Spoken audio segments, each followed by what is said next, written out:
We're going to carry on where we stopped last week. जहाँ हम पिछली बार रुके थे वहीं से आगे चलेंगे.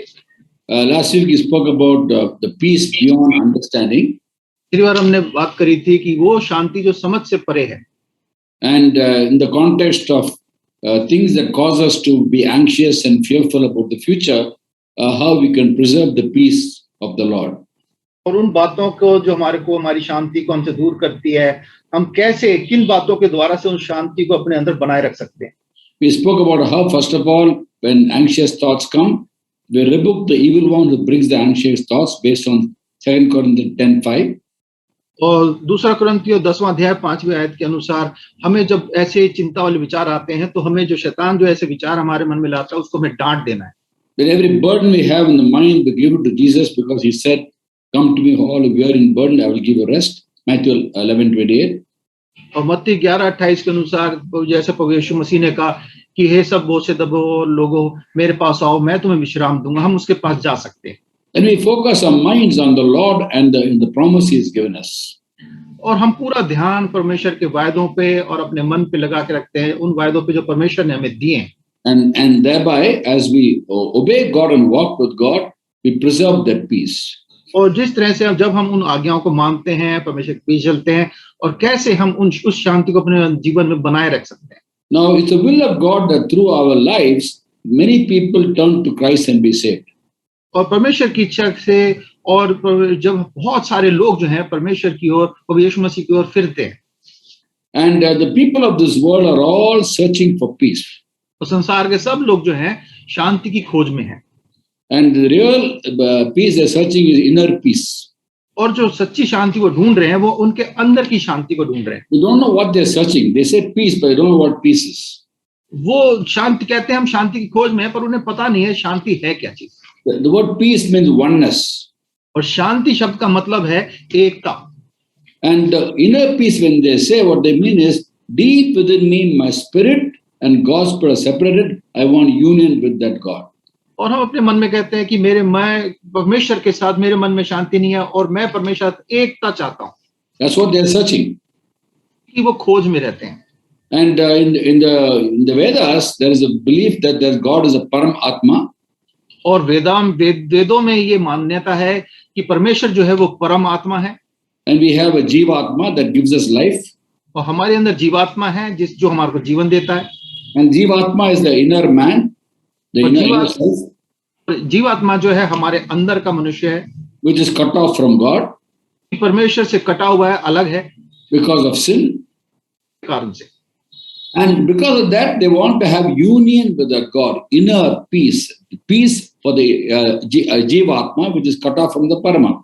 और इसीलिए वो शांति जो उनके जीवात्मा में नहीं है, इसलिए वो चाहते हैं कि परमेश्वर के साथ हम एक हो जाएं ताकि वो शांति हमें मिल सके. And Colossians chapter 1, 19-20 says, कुलुस्सियों पहला अध्याय 19वीं और 20वीं आयत में लिखा है, For God was pleased to have all His fullness dwell in Him, meaning in Jesus. क्योंकि पिता की प्रसन्नता इसी में है कि वे सारी परिपूर्णता जो प्रभु यीशु है उसमें वास करे. And through him to reconcile to himself all things, whether things on earth or things in heaven, by making peace or oneness through his blood shed on the cross. और उसके क्रूस पे बहे हुए लहू के द्वारा मेल मिलाप करके सब वस्तुओं का उसी के द्वारा से अपने साथ मेल करा के, चाहे वे पृथ्वी की हो चाहे स्वर्ग की.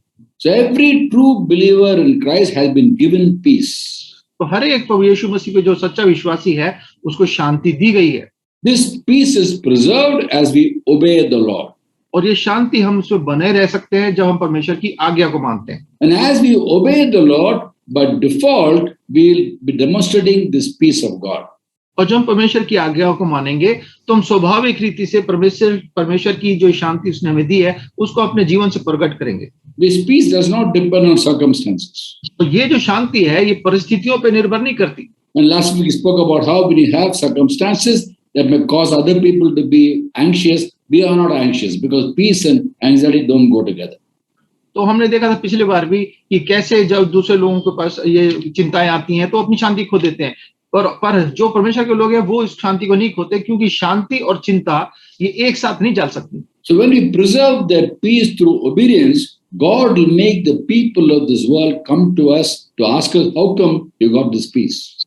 तो हमारे पास ये शांति होगी, परमेश्वर के साथ हमारा मेल होगा, तो संसार के लोग आके देखेंगे कि आप पूछेंगे आपके पास ये शांति कैसे आया है, आप कैसे ऐसे शांत हैं।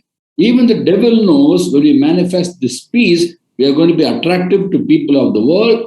They come and ask us and we point them to Jesus.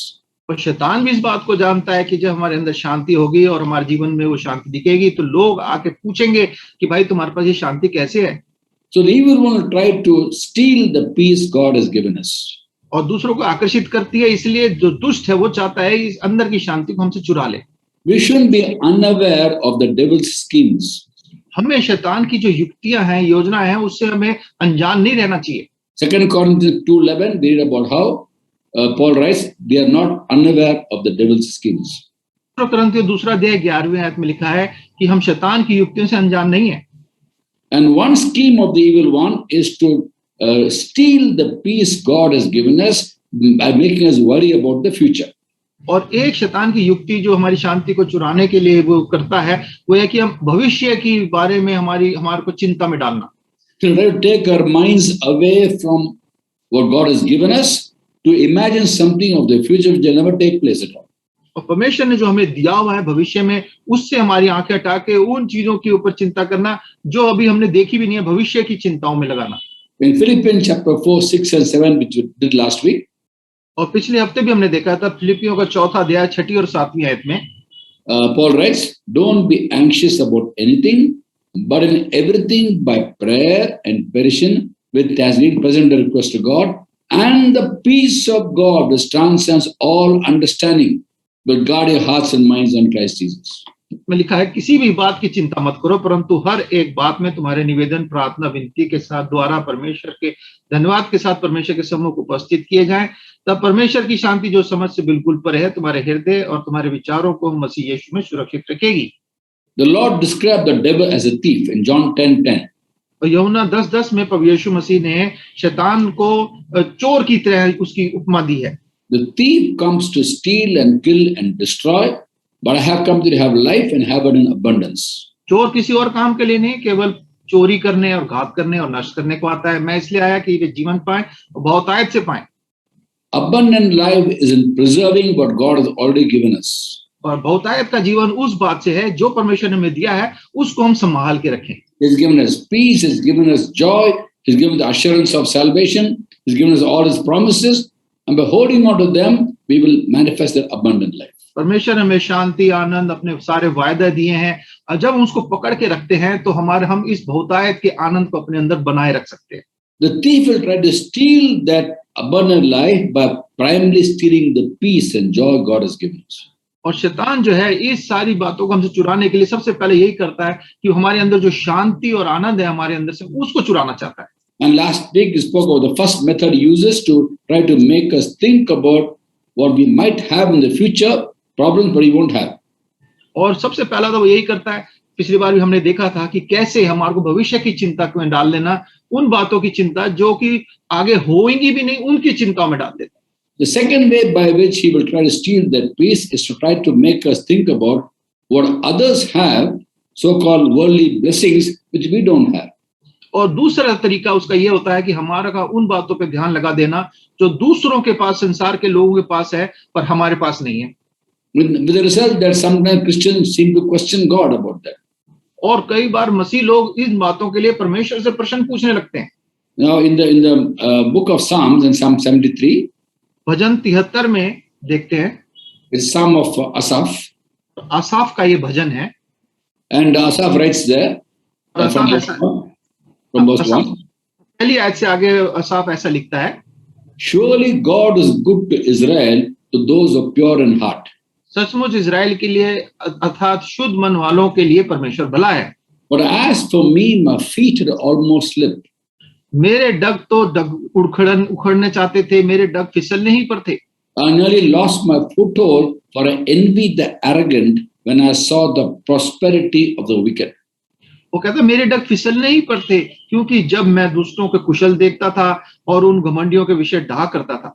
He said, I envied the arrogant people when I saw the prosperity of the wicked. और वो कहता है वो घमंडियों के विषय में ढा करता था जब उसने देखा कि दुष्ट कैसे उनका कुशल हो रहा है। Their bodies are healthy and strong. उनके शरीर, उनकी सेहत बहुत अच्छी है, मजबूत है, They are free from ills common to man. और मनुष्य की जितनी समस्याएं हैं वो सबसे वो परे हैं। They scoff, they mock.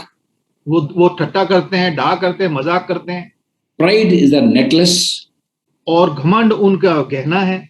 Verse 12 says, they're always carefree, they increase in wealth. तो 12वीं आयत में लिखा है वो सदा सुभागी रहकर और धन संपत्ति बटोरते रहते हैं। And 13th, 14th verse, the psalmist says, in vain have I kept my heart pure, in vain have I washed my hands in innocence. और वो 13वीं 14वीं आयत में कहता है, निश्चय मैंने अपने हृदय को व्यर्थ शुद्ध किया, अपने हाथों को निर्दोषता से बेकार में धोया। All day long I've been plagued, I've been punished every morning. क्योंकि मैं दिन भर मार खाता आया हूँ, प्रति भोर मेरे लिए मेरी ताड़ना होती आई है।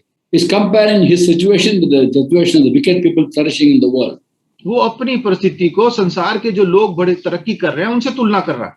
The 16th, 17th verse he writes, 16वीं 17वीं आयत में वैसे लिखता है, when I tried to understand all this, it was oppressive to me till I entered the sanctuary of God and understood their final destiny.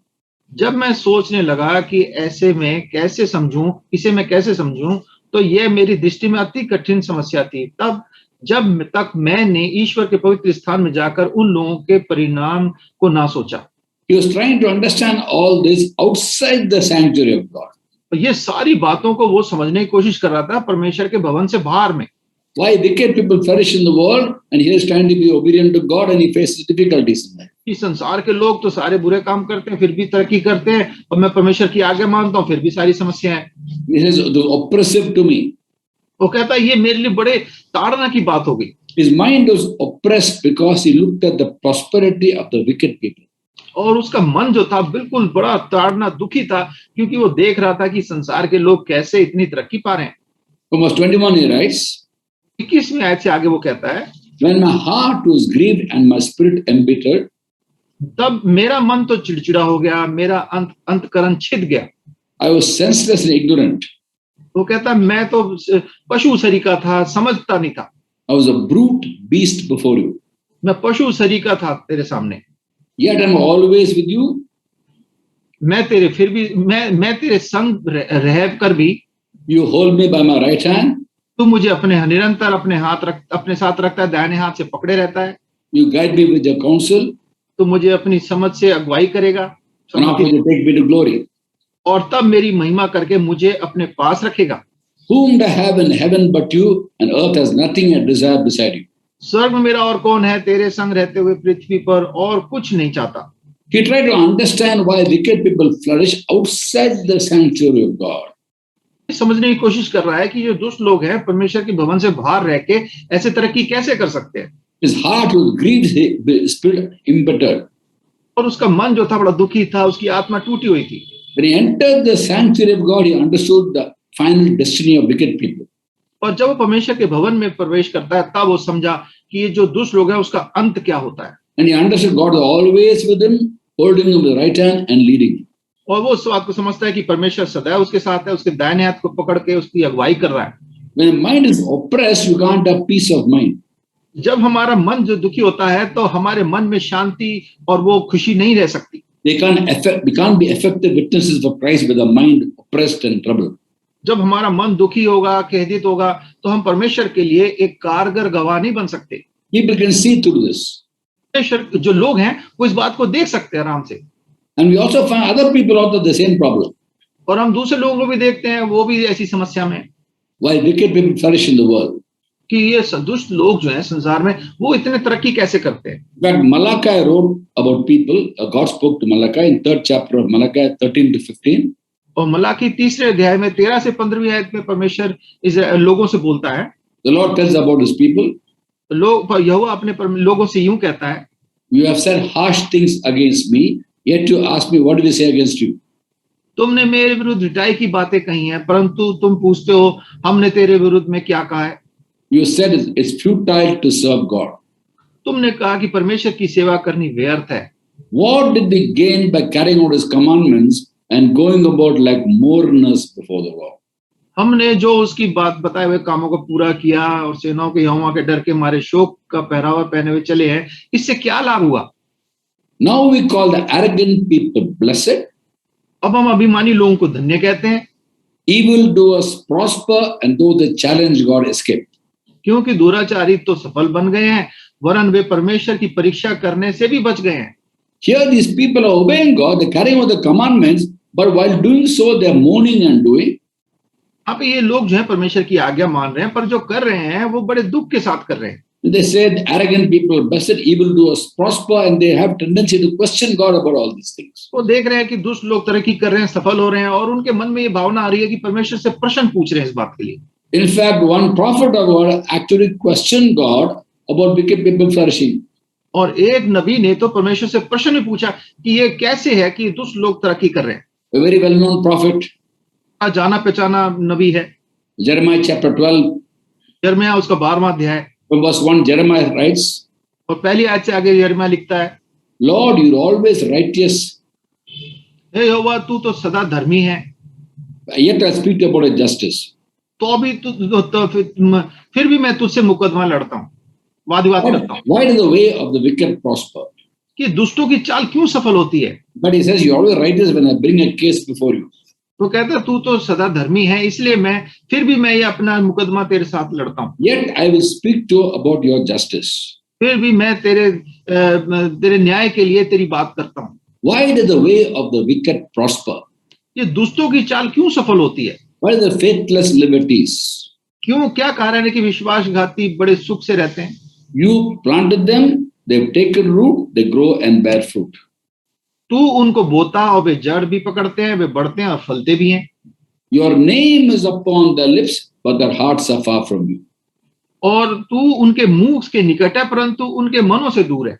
And this prophet Jeremiah is questioning God about God's justice. और ये नबी जो यिर्मयाह है, ये परमेश्वर के न्याय के बारे में प्रश्न पूछ रहा है परमेश्वर से। I know you're a righteous God, but yet I'll speak to you about his justice. तो मैं जानता हूं कि तू धर्मी है, फिर भी मैं तेरे न्याय के बारे में तेरे से वाद विवाद करूंगा। Wicked people are flourishing. Is that justice? Is questioning God. परमेश्वर से पूछ रहा है कि दुष्ट लोग तरक्की कर रहे हैं, ये कौन सा न्याय है। Isn't it amazing that all of us who have a sense of justice know that sense of justice was given to us by God only. और हम सब जो परमेश्वर के लोग हैं जानते हैं कि परमेश्वर ने हमारे को एक समझ दी है, ये न्याय की, ये परमेश्वर की ओर से हमें मिली हुई है। Imagine people using the sense of justice that God has given them to question God's justice. और जो परमेश्वर ने हमारे को समझ दी है न्याय की, उसका प्रयोग करके हम परमेश्वर से ही पूछते हैं न्याय के बारे में। And then in fact, Jeremiah is advising God to kill these people, kill them, butcher them, slaughter them. और यिर्मयाह तो परमेश्वर को ये भी सलाह दे रहा है कि प्रभु तो इन सबको मार दे, इनको खत्म कर दे। And then verse 5, God gives the answer. और 5वीं आयत में परमेश्वर उसको उत्तर देता है। He doesn't answer Jeremiah about the question Jeremiah asked about wicked people. और यिर्मयाह को परमेश्वर जो दुष्टों के लिए उसने प्रश्न पूछा, उसके संदर्भ में उत्तर नहीं देता। He speaks to Jeremiah about Jeremiah. वो यिर्मयाह से यिर्मयाह की ही बात करता है। Verse 5. If you have raced with men on foot and they worn you out, how can you compete with horses? जब तू जो प्यादों के संग दौड़कर थक गया है, तू घोड़ों के संग क्यों कर बराबरी कर सकेगा। If you stumble in safe country, how can you manage the thickest by the river Jordan? और यदि तू शांति के इस नगर में निडर है, परंतु यर्दन के आसपास के घने जंगल में तू क्या करेगा। These small problems are going to upset you so much. How are you going to face stiffer tests in life? तू जब ये छोटी छोटी समस्याओं का सामना नहीं कर पा रहा, तो आगे जो भविष्य में बड़ी समस्या आएंगी उनका कैसे सामना करेगा। Run with men, you warn you out. I want to run with the horses. तू तो मनुष्य के साथ दौड़ के थक गया, मैं तो चाहता हूँ कि तू घोड़ों के साथ दौड़े। Meaning I've got bigger tests for you. You have to face those tests for your own good. और मतलब ये है कि मैंने तेरे लिए बड़ी परीक्षा रखी है और ये परीक्षा तेरे भलाई के लिए है। That answer to Jeremiah is answer to us also when we question God about wicked people flourishing. और ये जो उत्तर यिर्मयाह को परमेश्वर ने दिया, ये उत्तर हमारे लिए भी है जब हम परमेश्वर से उसके न्याय के बारे में प्रश्न पूछते हैं। God has a great purpose for us. परमेश्वर ने हमारे लिए बड़ी योजना रखी है। Jeremiah had God had a great plan for Jeremiah. परमेश्वर ने यिर्मयाह के लिए बड़ी योजना रखी थी। Jeremiah got put off by all these small things happening. Wicked people flourishing in the world. Where's God's justice? और यिर्मयाह जो था ये छोटी छोटी बातों से परेशान हो गया कि परमेश्वर का न्याय कहाँ है। God had a plan for Jeremiah. He was supposed to have such an impact on the nation of Israel. तो परमेश्वर ने यिर्मयाह के लिए एक योजना रखी थी कि उसके द्वारा से इजराइल के जो देश के लोग हैं उनके ऊपर प्रभाव पड़े। that when the Messiah entered the world, कि जब यह मसीहा संसार में आए and he asked the disciples, "Who do people say I am?"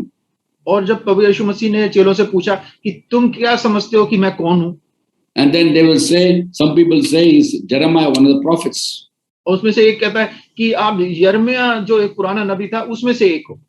In other words, such was the impact of Jeremiah on the nation of Israel that many years later, more than 600 years later, when the Messiah came, they confused Messiah to be Jeremiah come back again. तो यिर्मयाह का Israel के लोगों पे इतना प्रभाव था कि 600 साल के बाद जब प्रभु यीशु मसीह आए तो वो यिर्मयाह की तुलना प्रभु यीशु मसीह से मसीहा से कर रहे। But Jeremiah is so concerned about his own situation. पर यिर्मयाह जो था अपनी परिस्थिति के बारे में ही उसको चिंता थी। He was living in a cocoon, a small little world around himself. वो एक छोटे से कोकून में जो उसका अपना एक संसार था उसी के अंदर अंदर अपना वहीं जी रहा था। So we should not lose our peace by wondering about why terrible things are happening in the world, and here you're following God, you don't seem to have the things they have got, and you can't start comparing. और तो हमें संसार के लोगों को देख के कि भैया इतना उनके पास कुछ है उनसे तुलना करने लगे और उसके कारण से अपनी शांतियों को ने ऐसा हमें नहीं करना चाहिए। And the devil wants to make us focus on all those people. Look how they're flourishing in the world. Look at you. You are following God. See what's life. How done nothing in life. You are wasting away your life.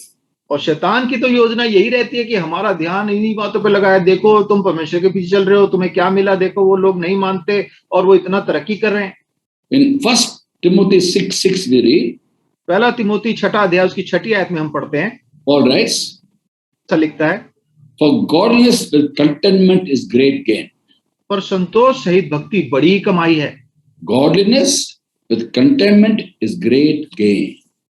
भक्ति संतोष सहित भक्ति जो है वो बहुत बड़ी कमाई है। Many people become rich by indulging in wrong practices, corruption and deceit they do. बहुत से लोग जो भ्रष्टाचार करके और धोखा करके बड़े अमीर हो जाते हैं। And they are very prosperous.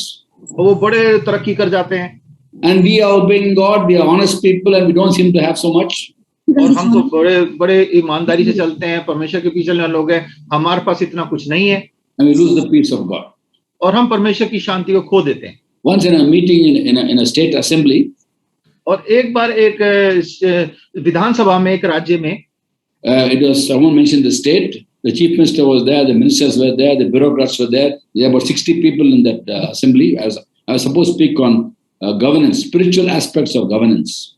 और भाई को उस सभा में राज्य का नाम नहीं लेंगे, वहां पे सभा देनी थी। 60 करीब लोग थे, मिनिस्टर्स थे, चीफ मिनिस्टर भी था और वहां पे बताना था कि कैसे परमेश्वर का भय मान के न्याय और राज्य करना चाहिए। And that morning God gave me the topic, spiritual aspects of governance.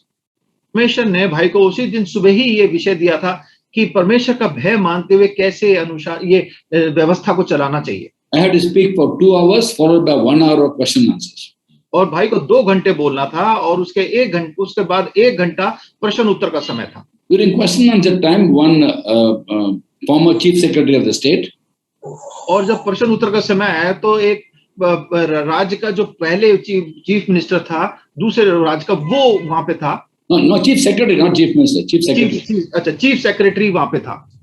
And he asked a question. एक प्रश्न पूछा। He said, Brother Rajkumar, it's very difficult for me to refuse a bribe. How can I refuse a bribe? वो प्रश्न पूछने लगा कि भाई राजकुमार, मेरे लिए घूस को मना करना बड़ा मुश्किल है, मैं कैसे मना करूं घूस को? Very honest man, in front of everybody asked this question. ईमानदार व्यक्ति था, इसलिए उसने सबके सामने प्रश्न पूछा। So I asked him a counter question.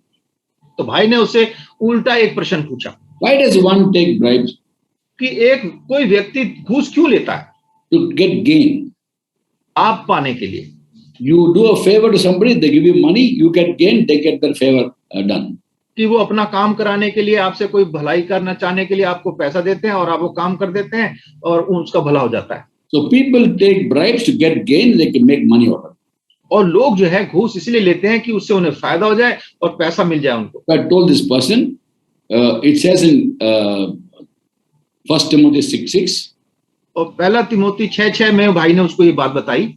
Godliness with contentment is great gain. और संतोष सहित भक्ति बड़ी कमाई है। When you're godly, you will not take a bribe. अगर तुम भक्त होगे, परमेश्वर का भय मानने वाले होगे तो घूस नहीं लोगे।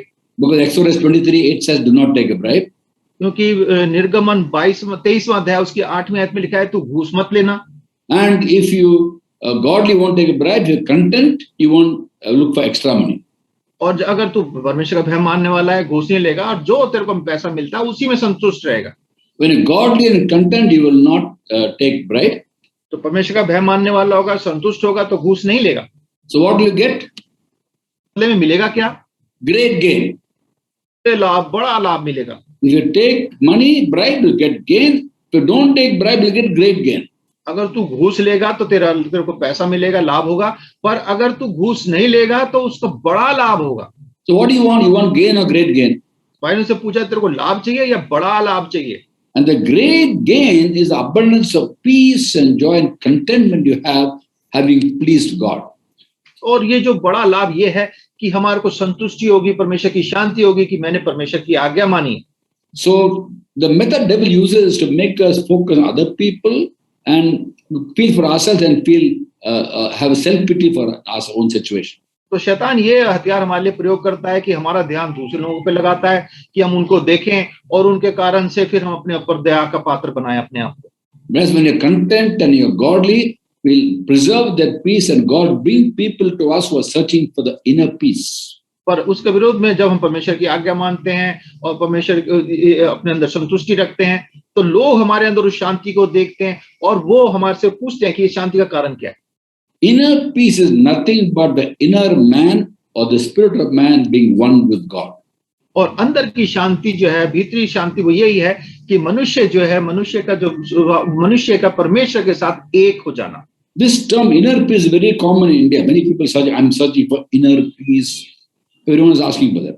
और भारत में तो ये बात बहुत ही प्रचलित है। सभी लोग किसी से पूछो, भैया मैं भीतर की शांति के खोज में लगा हूं। And they do yoga to get it. I'm doing yoga to get inner peace. We have been given peace, Christians. We have been given the inner peace. और वो कहते हैं, भाई मैं इसलिए योगा कर रहा हूं कि मेरे को अंदर की शांति मिल जाए। परमेश्वर ने तो हमारे मसीहों को ये शांति पहले ही दे रखी है। Because it says in 1 Corinthians 6:17, लिखा है जैसे 1 कुरिन्थियों 6 अध्याय उसकी 17वीं आयत में, He unites himself with the Lord is one with him in spirit. कि जो प्रभु की संगति में रहता है वह उसके साथ एक आत्मा हो जाता है। So that's an amazing way by which they can manifest the peace beyond understanding. वो एक जरिया है, इस तरीके से हम इस शांति को, जो हमारे समझ से परे वाली शांति है, उसको हम दूसरों पे प्रकट कर सकते हैं। Even though we may not have all the material blessings others have, we have the inner peace and that becomes attractive to people and the peace beyond understanding. चाहे हमारे पास इस संसार की जो धन संपत्ति वाली शांति ना हो, चीजें ना हो, पर हमारे अंदर एक भीतरी शांति होती है। वो शांति जो है दूसरे लोग जब देखते हैं संसार के, वो उसकी तरफ आकर्षित होते हैं। Another method the devil uses to steal our peace is to make us think about what we have which others don't seem to have. और दूसरा तरीका जो शैतान प्रयोग करता है वो ये कि हमारे पास वो चीज कुछ ऐसी है जो संसार के लोगों के पास नहीं है। Problems. We have difficulties in life. हमारे जीवन में समस्याएं होती हैं। And other people who are enjoying life seem to be enjoying life. They don't have the difficulties. और जो संसार के लोग हैं वो बड़े जीवन का मजे ले रहे हैं, उनको कोई समस्या नहीं है। And wondering why we have problems, others don't have problems. They may be having problems, we don't know about it. That's all. And we start comparing and we question God about that. और उनके पास भी जरूर समस्या होंगी, पर हमें वो पता नहीं होती हैं। और पर हम जो है उन चीजों को देखते हुए परमेश्वर अपनी समस्याओं के कारण से परमेश्वर से प्रश्न पूछने लगते हैं। Why me, Lord? Why I'm having difficulties? I'm following you. I'm obeying you. Why I'm having the problem? Why me? कि मेरे साथ ही क्यों प्रभु, मैं तो आपके आगे मान रहा हूँ, आपके पीछे भी चल रहा हूँ, फिर भी मेरे पास ये समस्या है, मेरे साथ ही क्यों हो रहा है? Others don't seem to have the problem and we start comparing. हमें लगता है कि दूसरों के पास तो कोई समस्या नहीं है और हम उनके साथ अपनी तुलना करने लगते हैं। You must understand that when you follow the Lord in the world, you will have troubles. John 16:33. यूहन्ना 16:33 के अनुसार हमें इस बात को समझना है कि जब हम संसार प्रभु के पीछे चलते हैं तो संसार में हमारे को क्लेश और दुख होगा। In him we have peace. परंतु हमारे उस प्रभु यीशु मसीह में हमें शांति है। In him means obeying him. और उसके अंदर मतलब हमें उसकी आज्ञा मानने में। Very often you find the term in the Bible, in Christ, in him, abide in him. और बाइबल में बहुत दफे देखते हैं प्रभु यीशु मसीह में, उसमें बने रहना। What's a practical expression of living in him? पर उसके साथ उसके अंदर रहने का व्यवहारिक उसका कैसे हम उसको बता सकते हैं कि व्यवहारिक रूप क्या होगा? 1 John 3:24 says, यमुना 3:24 में लिखा है, those who obey his commandments live in him and he in them. जो उसकी आज्ञा को मानता है वह उसमें और वह उनमें बना रहता है। This is how we know he lives in us. We know it by the spirit he gave us. इसे अर्थात उस आत्मा से जो उसने हमें दिया है, हम जानते हैं कि हम में बना रहता है। He lives in us through his spirit. We live in him through obedience. वो हमारे में अपनी आत्मा के द्वारा रहता है और हम उसकी आज्ञा मान के उसके साथ रहते हैं। We should never let anything come in the way of our consistent, steadfast obedience to him. हर एक प्रभु यीशु मसीह के पीछे लगातार उसकी आज्ञा मानते हुए चलने के लिए कोई भी बाधा हमारे सामने नहीं आनी चाहिए। And we'll have difficulties. हमारे पास समस्याएं आएंगी। The difficulties come to refine our faith, to make our faith very strong. और ये जो समस्या आएंगी, इसका बड़ा लाभ ये है कि हमारे विश्वास को मजबूत करेगी। In 1 Peter chapter 1 verse 6 and 7 we read, पहला पत्रस पहला अध्याय 6 और 7 आयत में हम पढ़ते हैं, Peter writes about how while living in this world we had to suffer grief and all kinds of trials. वो कहता है कि कैसे इस संसार में जब पीछे चलते हैं तो हमें नाना प्रकार की परीक्षाओं के कारण उदास होना पड़ता है। Earlier verses he spoke about how in this you greatly rejoice. In this meaning in the salvation that we have, the new birth that we have got. और इसलिए वो कहता है उससे पहली आयतों कि इन बातों में तुम आनंद करो। वो पहली बातें क्या है? जो उद्धार हमें प्रभु यीशु मसीह में मिला है उसमें। You greatly rejoice, he says. मैं कहता है हम बड़ा आनंद करते हैं। We did a study on that in the book of the morning study, Bible study, and we found out there's a difference between the rejoicing mentioned here and mentioned elsewhere in the Bible. और सुबह भाई लोग इसी बात पे अध्ययन कर रहे थे संदेश में, तो ये देखा कि जो आनंद यहाँ पे बताया गया है वो जो बाइबल की दूसरी जगह जो आनंद है उससे बिल्कुल फर्क है। The word used in Greek for this particular word, in this you rejoice, is a word called agalaio. और यूनानी भाषा में जो शांति यहाँ पे बताई गई है वो है अगालायो। शांति नहीं, आनंद, आनंद। In this rejoicing, anand manana, that's rejoicing is not peace. Peace is irene, peace is shanti. But here the word, in this you rejoice, the word is agalaya. और यहाँ पे जो आनंद शब्द का प्रयोग हुआ है वो आनंद जो है उसका यूनानी भाषा में अगालायो शब्द है। अगालाया It means exulting, not just having joy, exulting, jumping for joy, exceeding joy. और यहाँ पे जो आनंद है वो सीधा आनंद नहीं है, वो ऐसा आनंद है जो बड़ा उभरने वाला आनंद है, जैसे कूदते हैं आनंद से। So you think of the salvation of God, we have to exult in joy, we jump for joy, we have exceeding joy. और जब हम उसमें आगे चलते हैं तो हम हमारे अंदर वो आनंद होता है जिसके कारण से बहुत आयत का आनंद होता है और हम उसको उछलते कूदते हैं। Whereas other places in the Bible, for example, 1 Thessalonians 5:16, rejoice always. That word rejoicing is a word called kairo, which means cheerfulness, being cheerful. थिस्सलुनियों उसका 5वां अध्याय 16वीं आयत में भी हम एक आनंद को देखते हैं, पर वो आनंद जो है दूसरा है, उसका वो है कायरो शब्द है यूनानी भाषा में। And that is cheerfulness, being happy, but this is exulting is far more than that.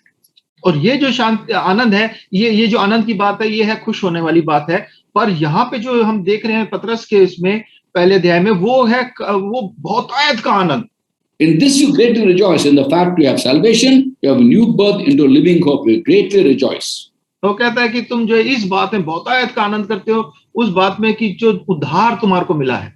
Then verse 6 it says, though now for a little while we have to suffer grief and all kinds of trials. वो कहता है इस बात में मगन होते हो, यदि अवश्य है कि अब कुछ दिनों तक नाना प्रकार की परीक्षाओं के कारण उदास हो। You exult in joy because of salvation, but in this world you have suffered grief and all kinds of trials. And verse 7 he writes, और वो कहता है कि 7वीं आयत में ऐसा वो कहता है कि संसार में तुम्हारे को दुख होता है पर तुम परमेश्वर के उद्धार में आनंद करते हो। 7वीं आयत में ऐसे लिखता है, these have come. यह सब इसलिए है, these meaning trials have come. और ये शब्द जो है इसका मतलब है कि जो परीक्षाएं इसलिए हैं, that your faith of greater worth than gold, which perishes even though refined by fire, may be proved genuine, result in praise, glory, and honor when Jesus Christ is revealed. और वो इसलिए है, ये परीक्षाएं इसलिए हैं कि तुम्हारा परखा हुआ विश्वास जो आग के ताए हुए नाशवान सोने से भी अधिक बहुमूल्य है, यीशु मसीह के प्रकट होने पर प्रशंसा और महिमा और आदर का कारण ठहरे। To refine our faith, God allows us to go through trials. हमारे विश्वास को और भी ज्यादा उसको साफ शुद्ध करने के लिए परमेश्वर हमारे को इन परीक्षाओं में से जाने देता है। Not only rejoicing, not only faith is being refined, God slowly through trials make us mature and complete, not lacking anything. और ना केवल हमारा विश्वास ताया जाता है, मजबूत होता है, पर परमेश्वर हमारे को और ऐसा बनाता है कि हमारे अंदर हमारे विश्वास में कोई भी चीज की घटी ना रह जाए। In James chapter 1, 2, 3, 4, we read, याकूब पहला अध्याय उसकी पहली 2, 3 और चौथी आयत में हम पढ़ते हैं, consider pure joy when you face trials of many kinds. तो कहता है तो इसको पूरे आनंद की बात समझो जब यह जानकर कि तुम्हारी परीक्षाएं हो रही हैं। For the testing of your faith develops perseverance. Perseverance finishes work in you, that you be mature and complete, not lacking anything.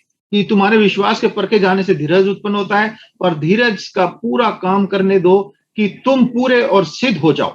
God wants all of us to be mature Christians.